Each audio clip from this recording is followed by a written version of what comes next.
உங்களுக்கு ஏகப்பட்ட ஃபிலிம்ஸ்ல Epic performances எல்லாமே அப்பா குடுத்திருக்காரு.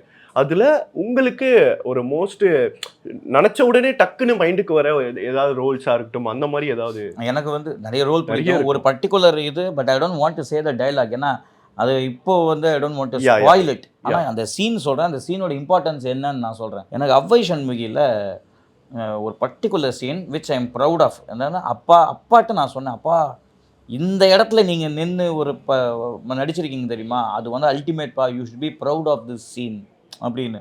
அந்த சீன்ல யாரெல்லாம் இருப்பாங்கன்னா, ஜெமினி கணேசன் சார் இருப்பாரு, நாகேஷ் சார் இருப்பாரு, கமல் சார் இருப்பாரு, அப்பா அப்பா இருப்பாரு. இருப்பாரு. மதம் தான் மாறினா அதுக்காக உருவமே மாறுமா? ஆள் தான் மாற முடியுமா? உருவமே உருவமே மாறுமா? மாறுமா? அப்படிங்கிற அந்த சீனு.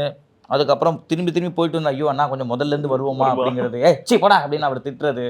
"இவர் எங்க வந்தார்?" அப்படின்னா சண்முகி மாமி பேச அந்த பர்ட்டிகுலர் சீன் ரவிக்குமார் சாருக்கு தேங்க்ஸ் சார், கிரேஸி மோகன் சார், கமல் சார் எல்லாருக்குமே சொல்றேன்.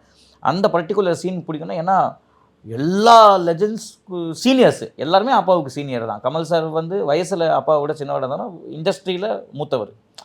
ஜெமினி கணேசன் ஐயா அப்படிதான். நாகேஷ் சார் சொல்லவே வேண்டாம். ஸோ அந்த ஒரு பர்ட்டிகுலர் சீன் வந்து ஐ அம் வெரி ப்ரவுட் ஆஃப் அந்த மாதிரி இது அப்படின்னு.